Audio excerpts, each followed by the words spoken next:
بسم الله الرحمن الرحيم.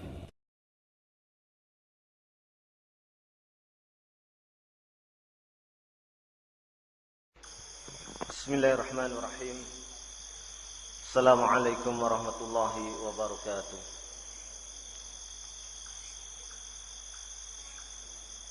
إن الحمد لله نحمده ونستعينه ونستغفره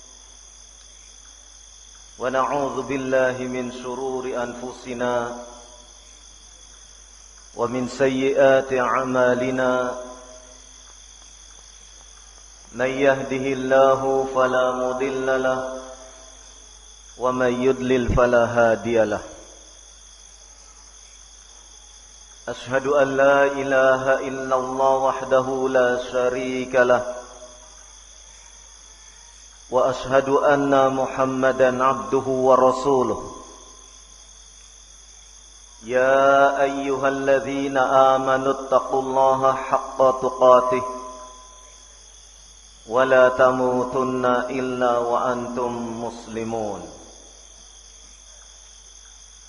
يا أيها الناس اتقوا ربكم الذي خلقكم من نفس واحدة وخلق منها زوجها وبث منهما رجالا كثيرا ونساء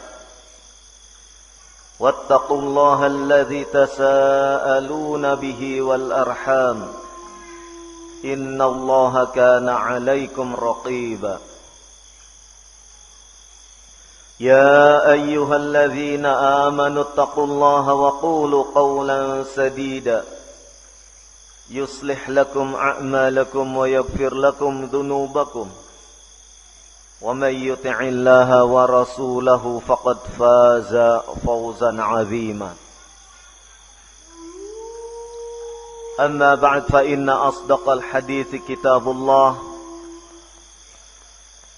وخير الهدي هدي محمد صلى الله عليه وعلى آله وسلم وشر الأمور محدثاتها فإن كل محدثة بدعة وكل بدعة ضلالة وكل ضلالة في النار.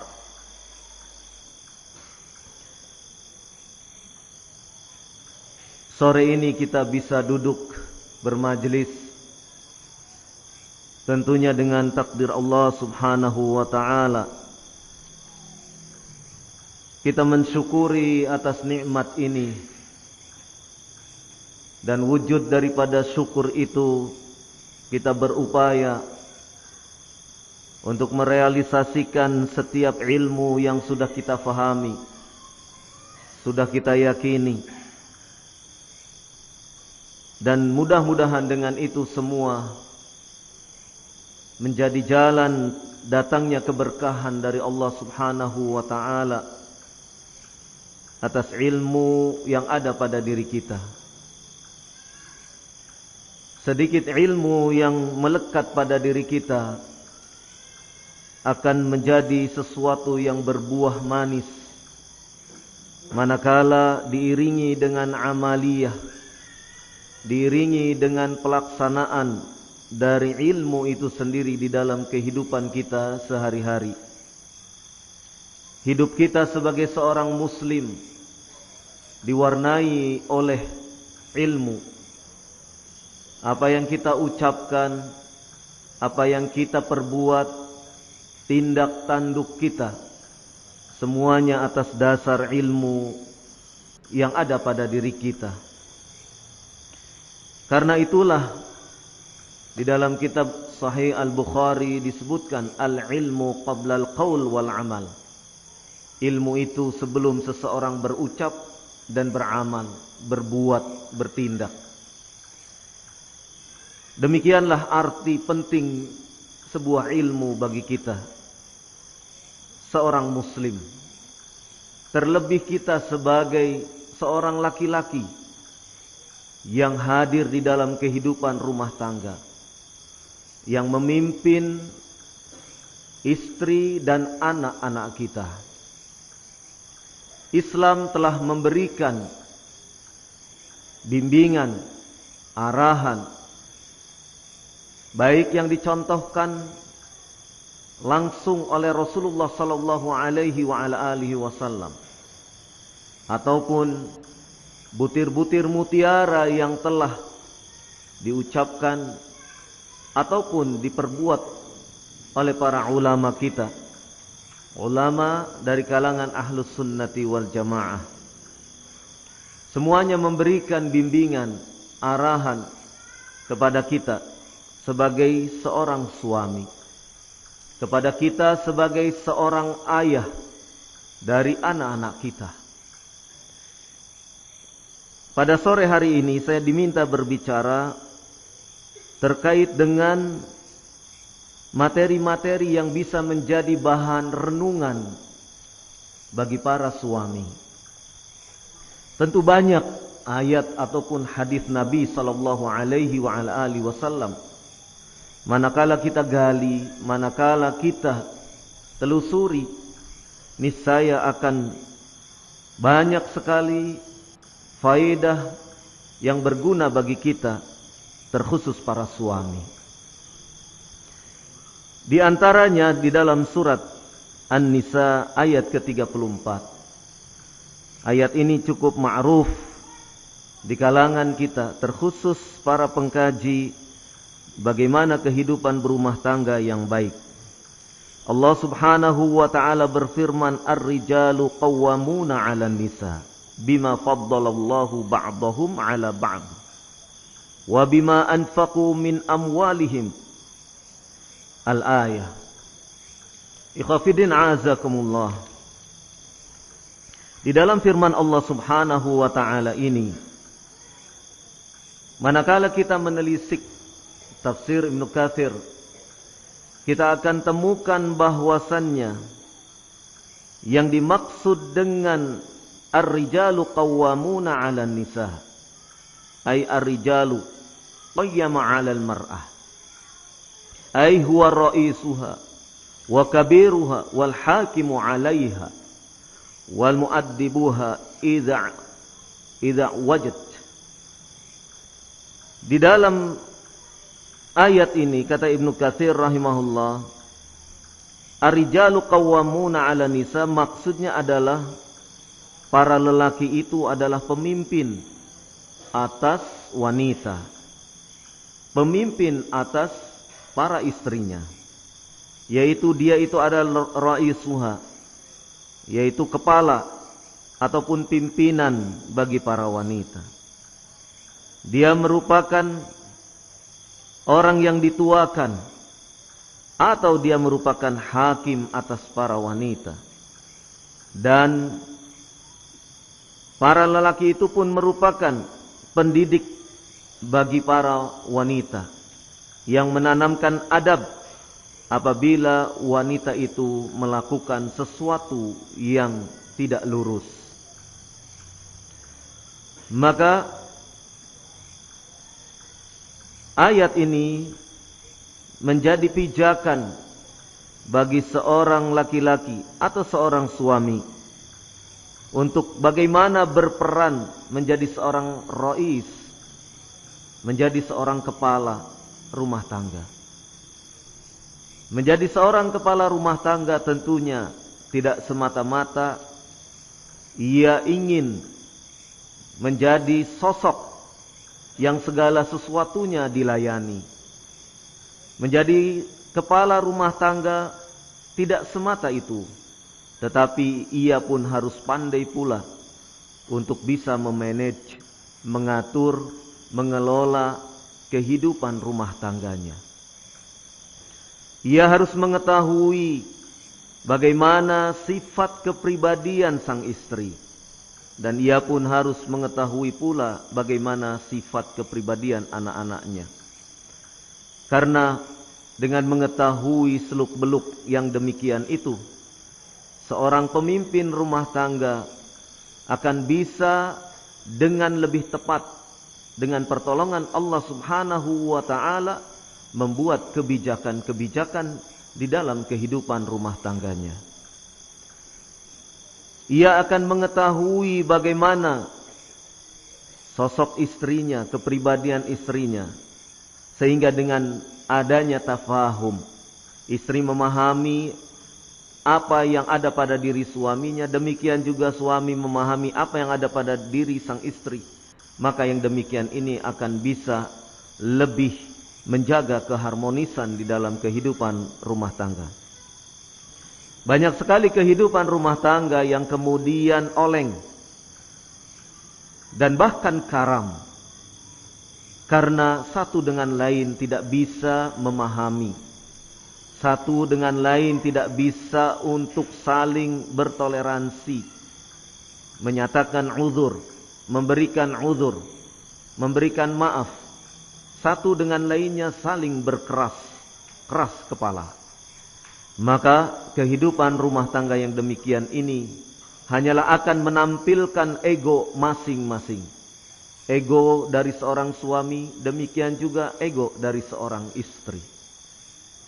Tentu yang demikian ini akan lebih rumit lagi manakala sang anak telah lahir, hadir di tengah pasangan suami istri tersebut. Yang demikian ini tentu akan menjadi perkara-perkara yang menyulitkan kehidupan rumah tangganya. Oleh karena itu, sebagai seorang suami yang berperan sebagai seorang rois, atau dia sebagai seorang yang kabir, usianya, kematangan kepribadiannya lebih dewasa, ia tentu akan bisa memimpin kehidupan rumah tangga secara baik. Ia mengerti hak dan kewajibannya. Ia akan tunaikan itu karena semuanya akan dipertanggungjawabkan di hadapan Allah Subhanahu wa ta'ala.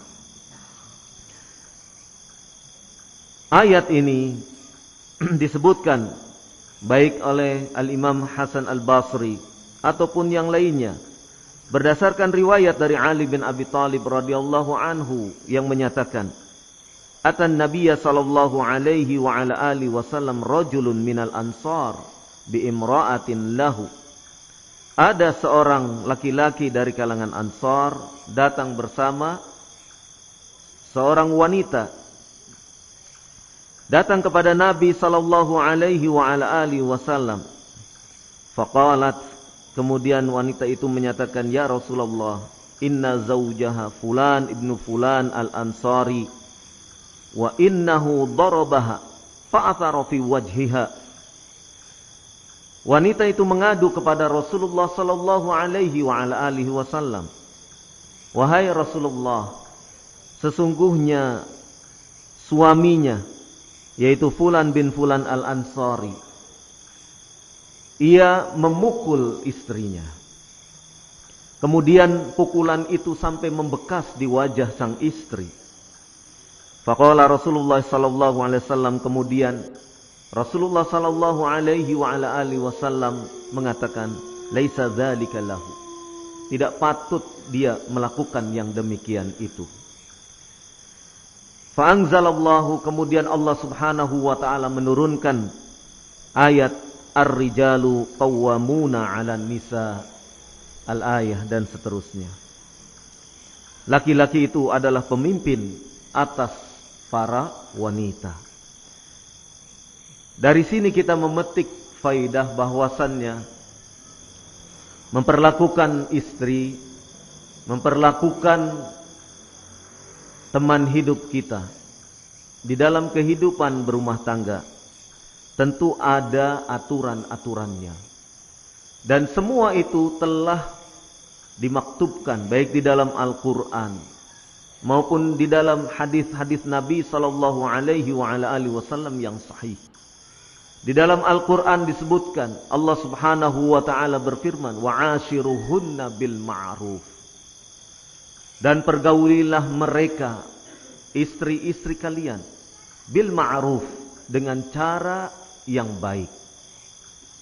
Artinya bahwasannya kata al-ma'ruf tentunya dibimbing berdasarkan Al-Quran was sunnah bifahmi salafil ummah.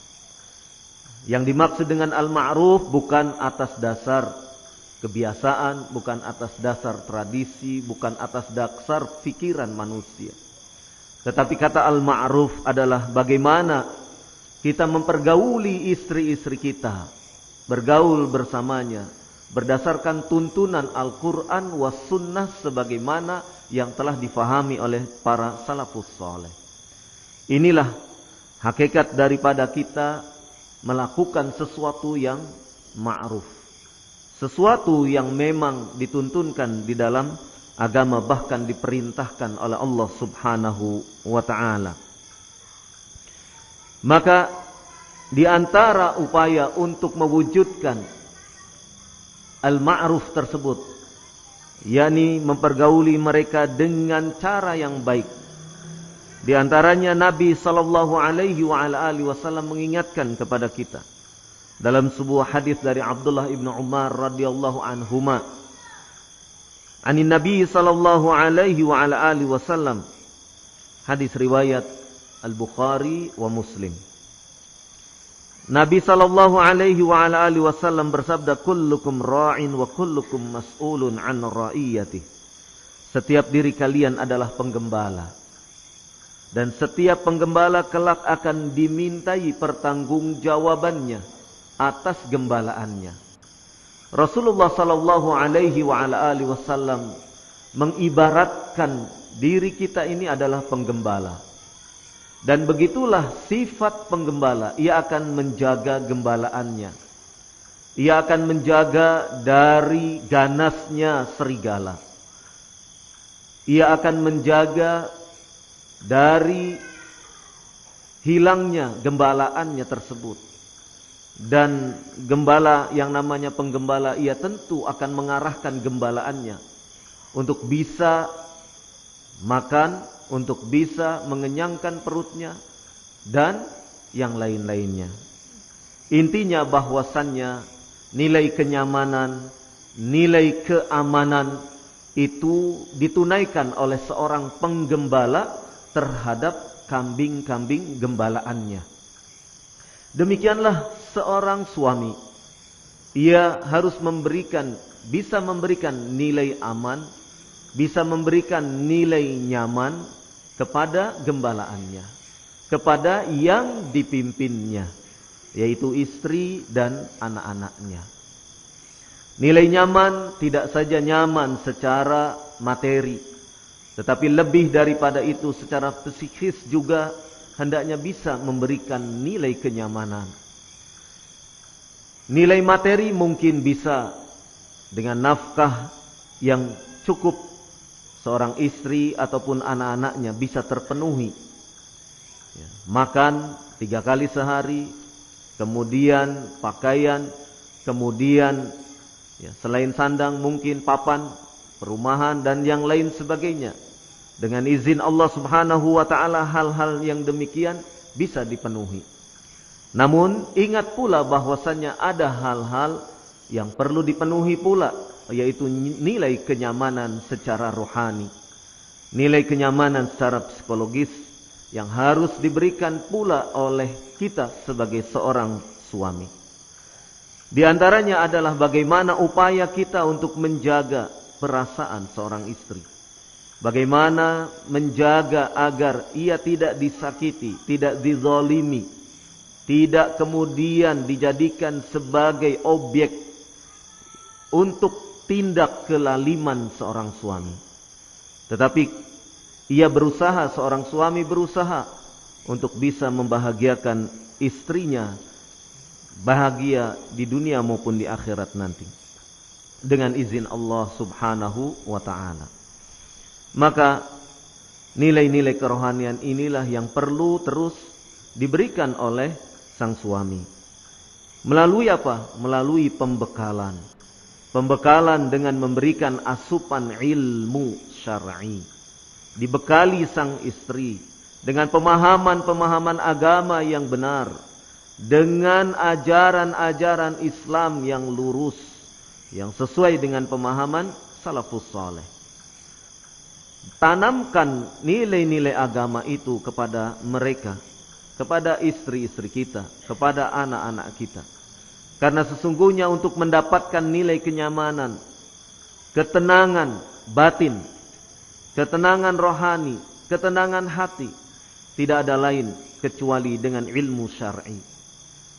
Kalau tanah itu diibaratkan tanah yang kering, maka tanah yang kering itu akan bisa menjadi tanah yang subur, manakala tanah itu disirami secara teratur dengan air, baik dengan air hujan ataupun yang lainnya.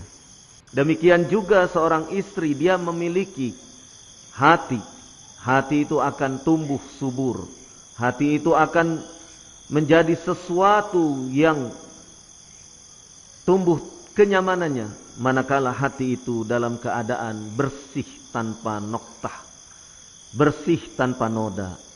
Dan untuk semua itu tidak ada lain adalah disirami dengan ilmu syar'i. Disinilah peran seorang suami untuk senantiasa membekali istri agar bisa bertolabul ilm, menuntut ilmu. Pada hakikatnya memberikan ilmu, asupan ilmu adalah merupakan tanggung jawab dari sang suami. Namun kita menyadari terkadang kita memiliki keterbatasan. Ada yang punya ilmu, dia keterbatasan waktu. Ada yang mungkin tidak punya ilmu dan juga tidak memiliki keterbatasan waktu, sehingga memerlukan orang lain untuk bisa mengisi bahagian dari kekosongannya. Maka seorang suami yang baik, ia akan mengajak sang istri untuk bersama-sama hadir di majelis-majelis ta'lim. Atau manakala itu tidak bisa dilakukan, berupaya bagaimana sang istri bisa mendapatkan ilmu tersebut, baik melalui bacaan, yang bacaan tersebut tentunya kita pilih dan kita pilah, sehingga bacaan yang dikonsumsi oleh sang istri benar-benar bacaan yang memiliki nilai ilmiah yang bisa dipertanggungjawabkan.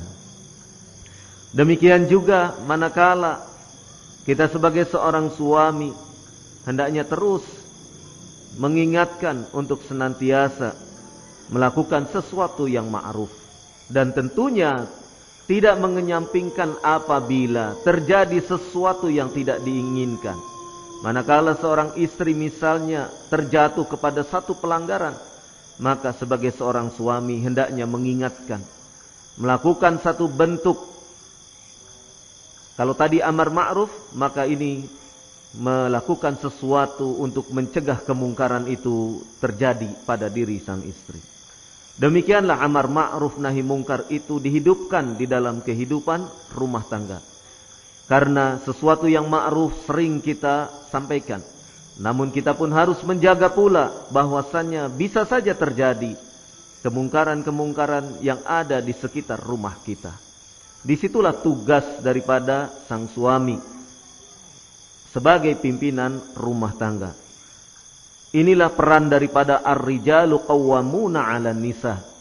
Ia berperan bagaimana mengarahkan kehidupan keluarga itu di jalan yang Allah Subhanahu wa taala ridhoi. Maka manakala hal-hal yang demikian ini bisa dilakukan, maka mudah-mudahan Allah Subhanahu wa taala akan memberikan keberkahan di dalam kehidupan rumah tangga. Ikhwafidin azakumullah. Kita menyadari bahwasannya di dalam kehidupan rumah tangga tentu ada hal-hal yang menurut kita itu adalah sebuah keterbatasan. Itu adalah sesuatu yang kita nilai sebagai sesuatu yang kurang.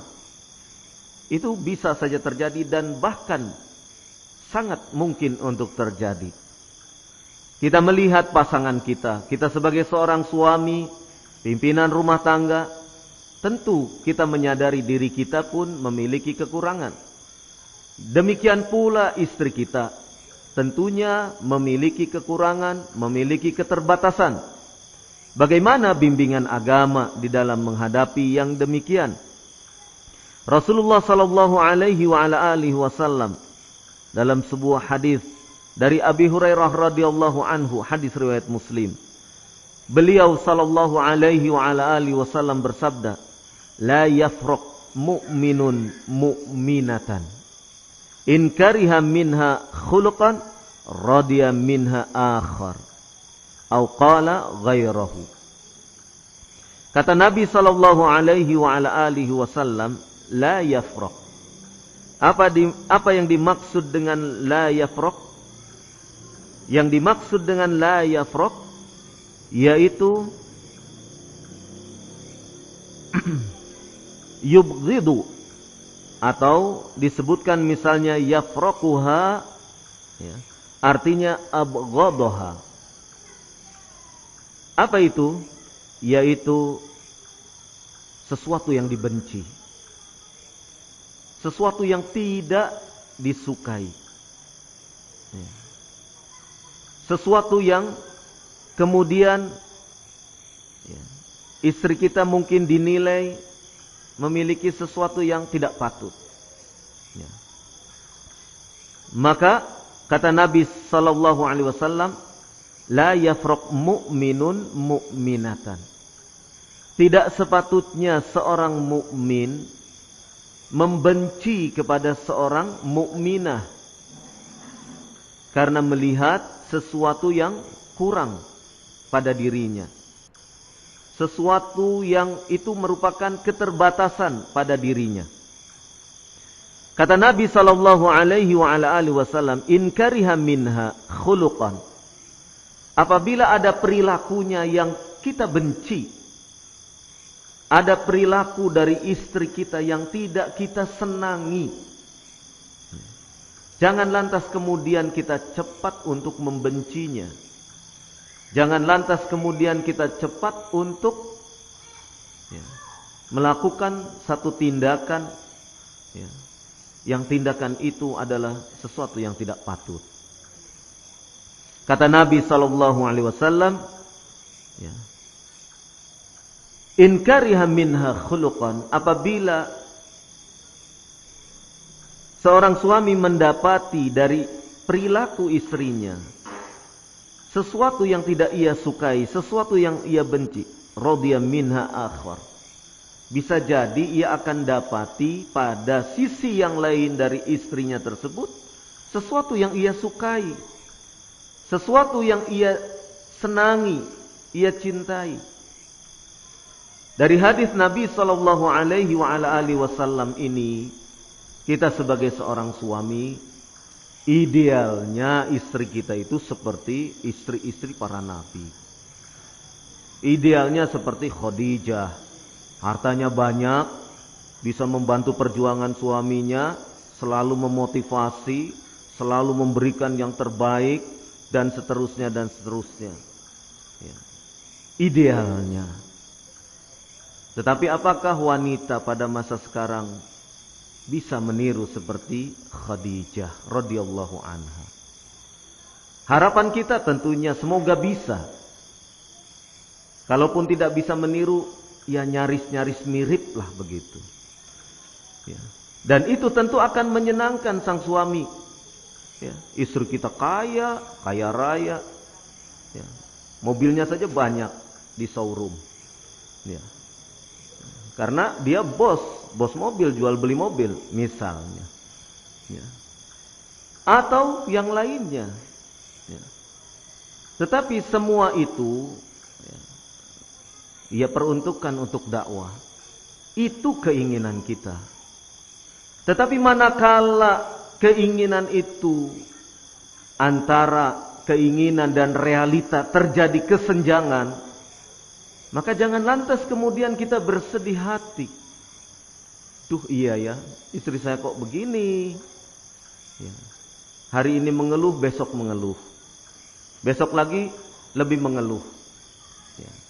Maka ingatlah dengan sabda Nabi sallallahu alaihi wa ala alihi wasallam, la yafraq mu'minun mu'minatan. Tidak sepantasnya seorang mukmin kemudian membenci kepada seorang mukminah dengan sebab sesuatu yang tidak ia sukai dari perilakunya ataupun dari tindak tanduknya. Bagaimana untuk bisa menyempurnakan ataupun memperbaiki tindak tanduknya yang menurut kita kurang baik? Ya, tidak ada lain. Kita berupaya untuk bisa menasehati sang istri. Sang istri yang dinasehati pun jangan kemudian membalas nasihat itu dengan tindak tanduk yang tidak semestinya. Ya. Bahkan melakukan atau melontarkan tindakan-tindakan, mengeluarkan ucapan-ucapan dengan kata-kata yang kasar. Ma yanbaghi, tidak sepatutnya yang demikian. Ketika sang suami menasehati dengan baik-baik, terimalah nasihat itu. Sampaikanlah kepada sang suami, wahai kakanda, saya terima nasihatnya. Tetapi manakala saya belum bisa menunaikan nasihat dari kakanda, tolong beri saya udzur. Saya berusaha untuk bisa menunaikan nasihat itu. Tetapi manakala Allah belum beri kemampuan kepada saya, tolong beri waktu saya. Tolong beri kesempatan saya untuk bisa menunaikan nasihat dari kakanda. Nasihat itu baik, saya terima. Saya akui saya banyak kekurangan.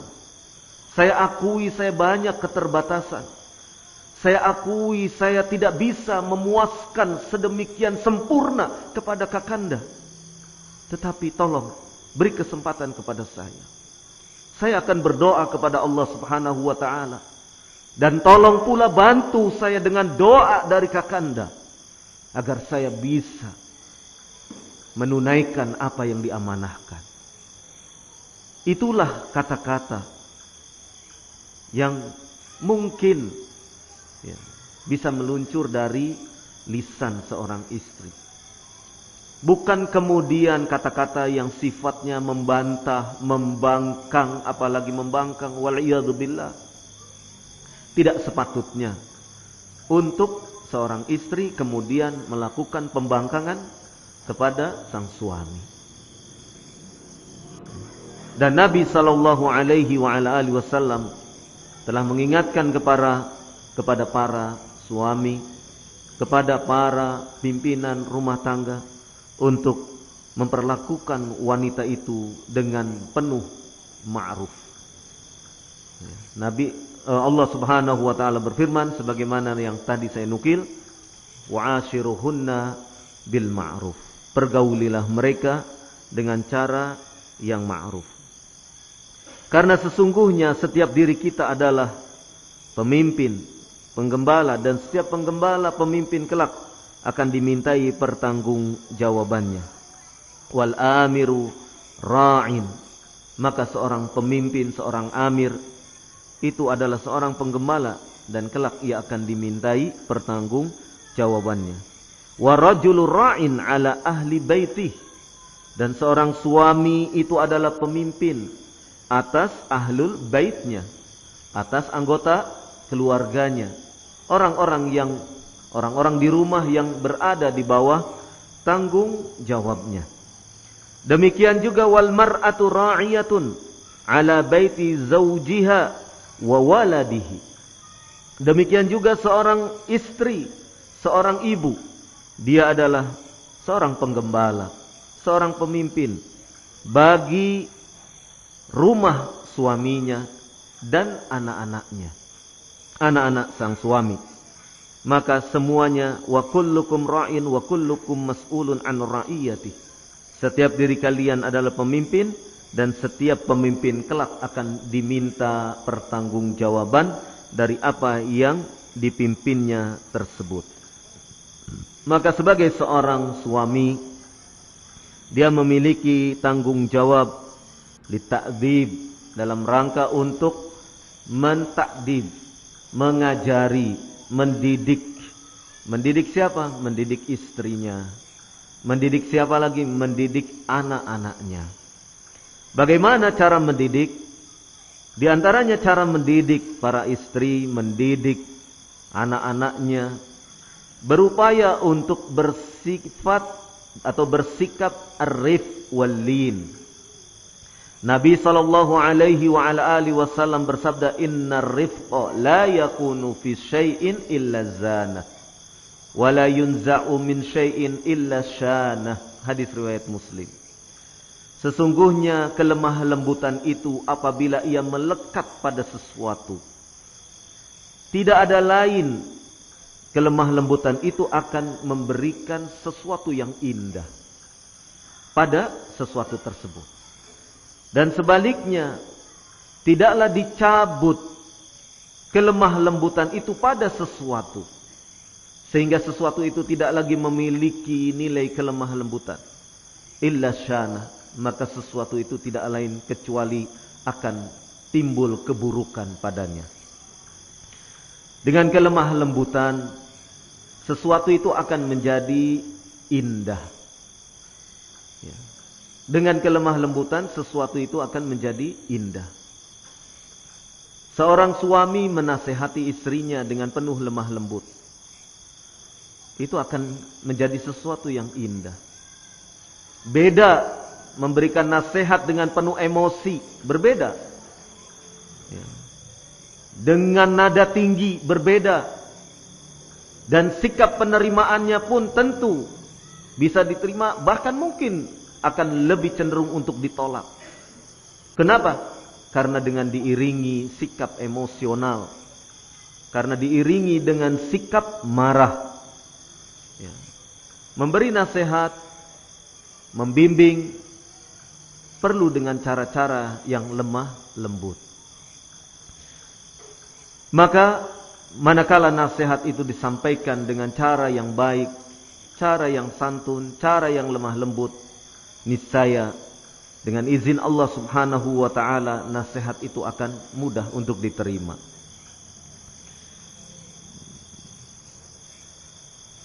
Kemudian Rasulullah sallallahu alaihi wa ala alihi wasallam pun memberikan contoh teladan bagaimana memperlakukan para istrinya. Dikisahkan oleh Aisyah radhiyallahu anha, hadis riwayat Muslim. Dalam hadis tersebut disebutkan, ma daraba Rasulullah sallallahu alaihi wa ala alihi wasallam syai'an qat biyadi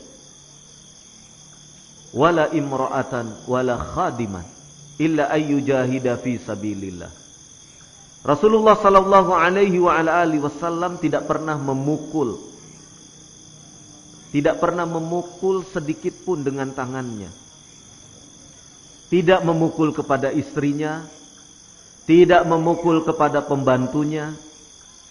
Beliau menggunakan lengannya untuk memukul kecuali saat berjihad di jalan Allah Subhanahu wa taala. Dari hadis ini artinya apa? Artinya bahwasannya Rasulullah sallallahu alaihi wa ala alihi wasallam senantiasa memperlakukan para istrinya, memperlakukan anak-anaknya senantiasa dengan lemah lembut, senantiasa dengan penuh kelemah lembutan. Ini diantara bagaimana upaya agar kehidupan, agar mempergauli istri itu secara ma'ruf. Kalau kita sebagai suami bertindak kasar, apalagi tindakan kasar itu dilihat oleh anak kita, itu menjadi contoh yang tidak baik.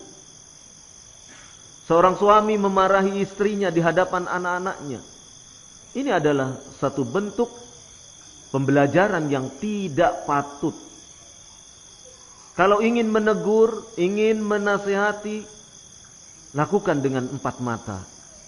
Ajak sang istri ke tempat yang tertutup. Kemudian berikan nasihat, berikan teguran. Jangan kemudian teguran itu atau nasihat yang sifatnya mungkin agak keras dilakukan di hadapan anak-anak. Karena anak-anak akan melihat, anak-anak akan mengambil apa yang ia rasakan pada saat itu. Ini penting dalam rangka untuk menjaga segala sesuatunya. Kemudian dalam bersifat rifq ini pun adalah merupakan satu hal yang dibimbing atau diarahkan oleh agama kita. Ar-rifq, sifat lemah lembut, baik dalam bentuk verbal, tutur kata kita. Gunakan kata-kata yang santun. Gunakan kata-kata yang santun. Jangan biasakan di dalam rumah tangga seorang muslim, ya, ketika seorang suami kehilangan kontrol, emosi, keluar kata-kata yang tidak patut, ya, keluar kata-kata yang tidak patut, ya, entah dengan menyebut nama binatang, ya, entah dengan mengucapkan kata-kata yang dianggap, ya, walaupun dengan bahasa Jawa misalnya, dengan kata-kata yang kasar, ya. Ada kata yang lebih kasar dari cangkem? Ada ya? Ada. Apa? Wah, itu misalnya. Saya sendiri nggak tega untuk mengucapkan kata itu karena kasar sekali. Ya. Jangan menggunakan kata-kata yang seperti itu. Apalagi istri kita yang kita ajak bicara. Ya. Untuk diri kita saja jangan dibiasakan. Ya. Untuk diri kita saja, untuk tidak membiasakannya. Dan itulah yang kalimat ar-rifq, lemah lembut, baik melalui verbal ataupun bahkan melalui tindakan, ya, melalui aksi. Jangan sampai, ya, kekerasan, ya, yang di dalam surat An-Nisa ayat ke-34 itu, ya, dibolehkan untuk memukul. Memukul pun menurut para ulama yaitu, ya, dengan pukulan yang ghairu mubarrih, darban ghairu mubarrih, pukulan yang tidak menjadikan seorang wanita itu mubarrih. Apa itu mubarrih? Yaitu pukulan yang membekas. Ya. Bekas pukulan itu biasanya apa? Lebam, merah, atau kebiru-biruan kalau pukulannya agak kuat. Iya. Nah, jangan sampai membekas. Coba bagaimana caranya memukul sampai tidak membekas. Itu pun langkah yang sekian, ya, setelah dinasehati, setelah dijauhkan dari tempat tidur, kan gitu. Baru kemudian langkah ketiga apa? Memukul. Memukulnya saja dengan tanpa sampai menimbulkan bekas. Kan begitu. Susah memukul dengan. Itu artinya menunjukkan bagaimana Islam memberikan perlindungan kepada seorang wanita. Ya.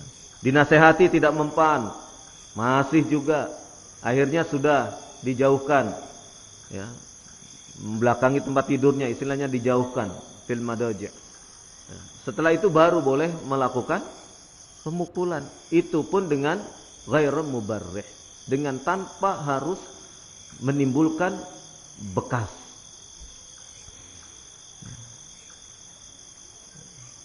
Namun semua itu Islam lebih mengedepankan. Sekali lagi, Islam lebih mengedepankan sikap ar-rifq wal lin, baik dengan verbal maupun dengan tindakan fisik. Kemudian dalam upaya untuk, ya, menunaikan yang ma'ruf tersebut, gunakan cara-cara memerintahkan kepada orang-orang yang di bawah tanggung jawab kita. Nabi SAW memerintahkan kepada para penanggung jawab rumah tangga untuk melatih anak-anaknya sholat misalnya. Muru auladakum bis sholah wahum abna'us sab'i sinin wadribuhum 'alaiha wahum abna'u 'ashri sinin. Perintahkan kepada anak-anak kalian untuk menunaikan sholat ketika anak-anak itu usianya 7 tahun.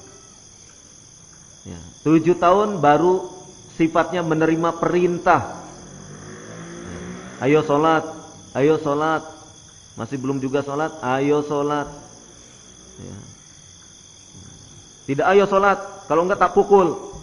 Baru 7 tahun. Memukul nanti setelah 10 tahun kalau berdasar lafadz hadis ini. Ya. Ada ketentuannya, ada aturannya. Ya. Apalagi anak baru 5 tahun, ya, udah disabet pakai sarung. Ya. Nah, ini juga perlu untuk koreksi. Karena ini bahagian daripada upaya kita mendidik anak-anak, jangan sampai anak-anak justru pergi ke masjid atau untuk menunaikan sholat malah traumatik, ya. Merasa ketakutan. Kemudian bimbingan menanamkan adab, menanamkan akhlak perilaku yang baik dengan cara menegur secara baik. Nabi SAW menegur Umar ibnu Abi Salamah radhiyallahu anhu yang ketika itu tangannya, ya, istilahnya mengobok-obok sohan, ya. Maka kata Nabi SAW, ya gulam samillah wa kul biyaminik wa kul mimma yalik. Ini adalah pendidikan adab yang ditanamkan oleh Nabi SAW kepada orang-orang yang berada di bawah tanggung jawabnya. Wahai anak, samillah, sebut nama Allah, baca basmalah, baca bismillah. Wa kul biyaminik, makan dengan tangan kananmu. Wa kul mimma yalik, makan apa yang terdekat denganmu. Ya. Ini adalah pendidikan adab. Dan pendidikan adab yang demikian tentunya yang mengajarkan diantaranya adalah tanggung jawab kita sebagai seorang kepala rumah tangga. Demikian juga kita sebagai kepala rumah tangga dalam memberikan contoh yang ma'ruf, yang baik, ya, sebagaimana dicontohkan oleh Nabi SAW. Nabi memberikan teladan di dalam kehidupan berumah tangga. Anil Aswad qala sa'altu Aisyah radhiyallahu anha. Dari Al-Aswad radhiyallahu anhu yang menyatakan, aku bertanya kepada istri Nabi Aisyah radhiyallahu anha, maka Nabi sallallahu alaihi wasallam yasna'u fi baitih. Apa yang dikerjakan oleh Rasulullah sallallahu alaihi wasallam? Apa yang dikerjakan oleh Nabi sallallahu alaihi wasallam ketika beliau berada di dalam rumah? Qalat, maka jawab Aisyah radhiyallahu anha, kana yakunu fi mihnati ahli, ya, yakni khidmata ahli. Ya. Kata Aisyah radhiyallahu anha, yang dilakukan oleh Nabi sallallahu alaihi wasallam saat beliau berada di dalam rumah yaitu membantu istrinya, membantu keluarganya. Fa idza hadaratis shalah kharaja ila salati. Apabila tiba waktu salat, maka beliau pun keluar dari kamarnya, dari rumahnya untuk menuju ke masjid dalam rangka untuk salat. Itu yang dilakukan oleh Nabi sallallahu alaihi wasallam. Demikian juga sebagaimana hadis yang terdapat di dalam Sahih Al-Jami', ya, disahihkan oleh Syekh Nasiruddin Al-Albani rahimahullah. Di dalam kitab Sahih Al-Jami' disebutkan bagaimana Rasulullah sallallahu alaihi wasallam ketika berada di dalam rumah, kana yakhitu thawbahu wa yakhsifu na'lahu wa ya'malu ma ya'malu ar-rijal fi buyutihim. Rasulullah sallallahu alaihi wasallam ketika berada di dalam rumahnya, beliau menjahit pakaiannya. Beliau menambal na'lahu, yakni sandalnya. Kemudian beliau melakukan pekerjaan sebagaimana para laki-laki mengerjakan pekerjaan di dalam rumah mereka. Inilah yang dilakukan oleh Rasulullah sallallahu alaihi wasallam. Kita memahami di Indonesia ada beberapa daerah yang kalau seorang suami mengerjakan pekerjaan domestik, pekerjaan rumah tangga, itu turun derajatnya. Ya. Ada di beberapa daerah, ya, apalagi seorang suami sampai bawa nampan, bawa nampan, kemudian menyodorkan air ke tamunya. Wah, dilihat oleh dilihat oleh orang tuanya, anak saya jadi pembantu ini. Ada di beberapa daerah suami itu harus dilayani full, penuh, tidak boleh melayani. Tetapi kita merujuk kepada Rasulullah sallallahu alaihi wasallam.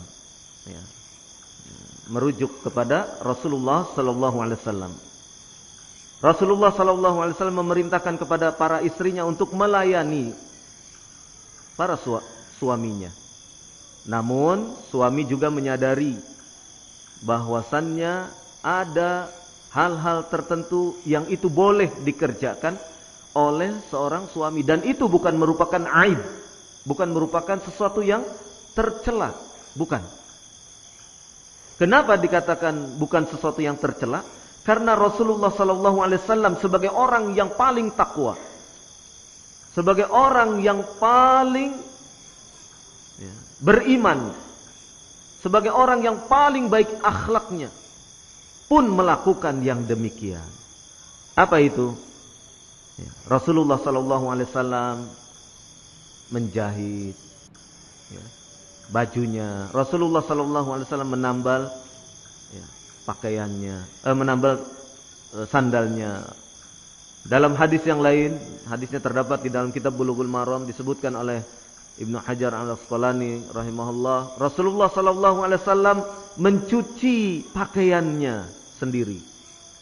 Pakaiannya sendiri beliau cuci. Karena di pakaian tersebut, di dalam kitab Thaharah, bab pembahasan masalah thaharah, karena pakaian beliau ada sperma yang mengering di situ. Kemudian beliau mencucinya. Ini menunjukkan bahwasanya mencuci pakaian dirinya sendiri bukan sesuatu yang aib, bukan sesuatu yang tercela. Kemudian Nabi sallallahu alaihi wasallam mengenakan pakaian itu yang masih dalam keadaan masih ada bekas cuciannya ke masjid. Bab ini selain memberikan pelajaran kepada kita bagaimana Rasulullah sallallahu alaihi wasallam bersikap tawadhu, rendah hati, mau mencuci, mau menjahit. Yang itu merupakan pekerjaan-pekerjaan yang mungkin pekerjaan-pekerjaan yang dilakukan oleh ibu rumah tangga. Tetapi begitulah Rasulullah sallallahu alaihi wasallam. Bahkan orang yang mengucurkan air untuk saudaranya itu merupakan bentuk keutamaan. Dia memiliki bentuk keutamaan. Jadi bukan merupakan sesuatu yang aib, bukan merupakan sesuatu yang tercela, manakala seorang bapak, seorang suami membawa suguhan, membawa makanan untuk para tamunya. Ini diantara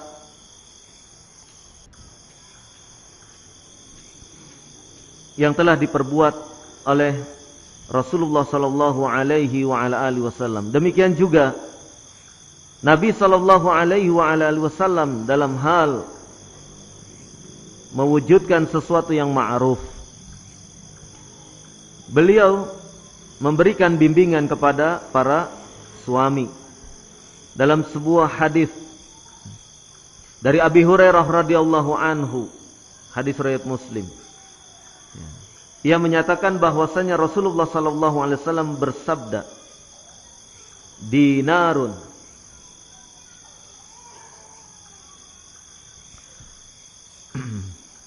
dinarun anfaqtahu fi sabilillah wa dinarun anfaqtahu fi raqabatin wa dinarun tasaddaqta bihi ala miskin wa dinarun anfaqtahu ala ahlika a'dhamuha ajran alladzi anfaqtahu ala ahlik. Dinar yang engkau nafkahkan di jalan Allah, dinar yang engkau nafkahkan untuk membebaskan budak, dinar yang engkau sedekahkan kepada kaum miskin, dinar yang engkau nafkahkan kepada istrimu, Mana di antara yang terbaik? Kata Nabi sallallahu alaihi wasallam, a'dhamuha ajran alladhi anfaqtahu ala ahlik. Yang paling besar pahalanya, yaitu yang dinafkahkan untuk istrimu. Artinya apa? Artinya di sini ada hikmah. Jangan sampai kita bagi-bagi sedekah kemana-mana, ternyata istrinya sendiri merintih kelaparan. Memperhatikan sekelilingnya, sementara rumahnya sendiri tidak termanage dengan baik. Jadi kata Nabi SAW, nafkah yang paling besar pahalanya adalah nafkah yang diberikan kepada istri kalian. Kemudian kata Nabi SAW, nafkah kepada istri pun itu merupakan sedekah.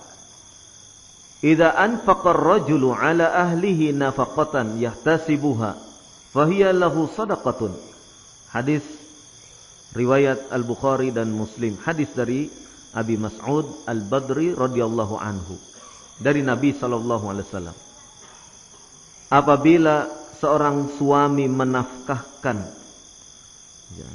memberi nafkah kepada istrinya, kemudian ia memberi nafkah tersebut dalam rangka mengharapkan pahala, fahiya lahu shadaqatun, maka ia telah bersedekah. Kemudian hadis dari Abdullah ibnu Amr ibn al-As radhiyallahu anhuma yang menyatakan, qala Rasulullah sallallahu alaihi wasallam, kafa bil mar'i ithman ayyudayya man yaqutu. Hadis sahih riwayatkan Abu Dawud dan yang selainnya.